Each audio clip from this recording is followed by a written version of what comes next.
It's pretty exciting. We get to be joined today by Buck Britton, who, of course, is the Bowie Bay Sox manager, but more importantly, has been running the day-to-day operations of what is now known as the Orioles training site. How's everything been going in your final week there? It's been good. Today was actually our last day, so there was a lot of excitement. So now, from everybody's outside looking in perspective, it's been so hard to really get a tangible sense of exactly what these camps have comprised of, especially when it's the fact that we have found out there aren't enough guys to really field two teams to where they could scrimmage each other. What are some of those day-to-day differences that stand out between the position and the pitchers that you've really come to know this year? Yeah, well, the first thing, so it all starts with the uh, uh, the medical intake we have to go through. Intake time so that we don't overload the trailer or the testers was tough. But once we get inside of our compound, um, it's a usual day, I guess, for the players.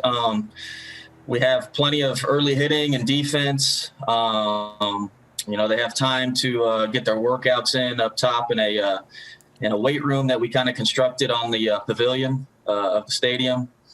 And then for the pitchers, we try to get them in about an hour before they have stretch to whether it's to get their throwing program in or to for those guys throwing bullpens to get their bullpens in. And then the guys that are throwing in that simulated game, they come in about an hour before that starts. So there's a lot of moving parts. There's guys shuttling on and off the field at all times. So it's kind of crazy.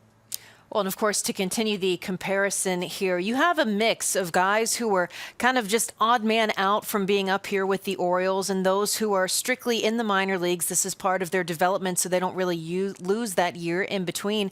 What are some of the biggest differences in developing the young players and getting the next set ready to come back up to the club?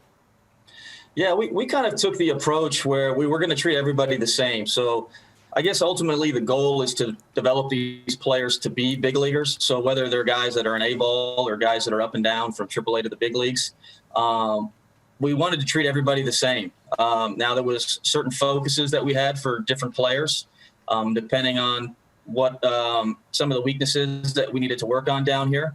But we had a 19-year-old in Gunnar Henderson playing shortstop with, Urias and these guys, Herrera, these guys that have been to the big leagues.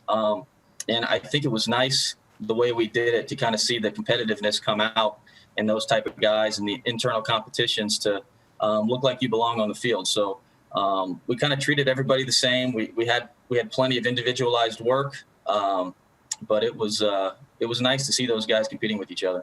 Well, it was your mindset and approach, and like you just said, what all has gone into really helping to develop these guys that has made some pretty interesting success stories this season for the Orioles. Guys like DJ Stewart, who went back down and then came up and just had a breakout performance. Cedric Mullins as well.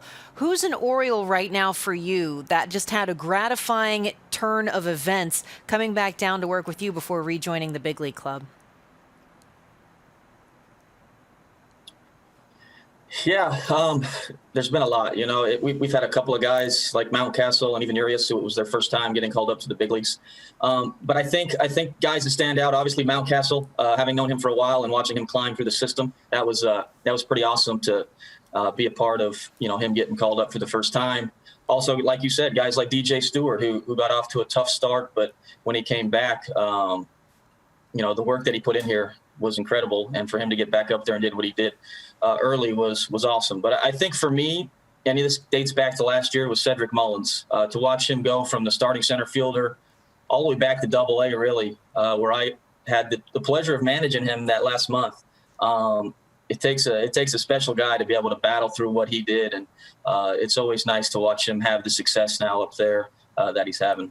Well, of course, the big discussion for Orioles fans, they've had their eyes locked on the rising tide, this new group of prospects that are making a surge to eventually make an impact up here at the big league level. And like we just said, you got to work with a bunch of them for this summer. What are some prospects in particular that really stood out to you at camp? Yeah, you guys are seeing a couple of the guys up there already. Obviously, Mountcastle was incredible down here. On the pitching side, guys like Dean Kramer and Aiken threw the ball well down here. And that's not even, we're leaving out Grayson Rodriguez and D.L. Hall, two really good young arms we have down here that are going to be exciting here in the next couple of years, I think. And then on the position player side, obviously, Adley Rutschman, who's a very polished college baseball player, an amazing human being. He's been awesome down here. And then a guy like Gunnar Henderson, who's, 19 years old, and he was playing with these guys and competing, and he didn't look out of place. Big, strong, athletic-looking kid. He's a kid. He just turned 19 years old, but he's got a bright future in this game, and I think he's another guy that fans can be really excited for in the next couple of years. Well, I think fans have plenty to be excited for in the fact that you are such a huge contributing part to the success this year that the Orioles got to experience. Again, Buck, thank you so much for joining here, and of course, enjoy your off season now. Yeah, thank you very much. I appreciate it.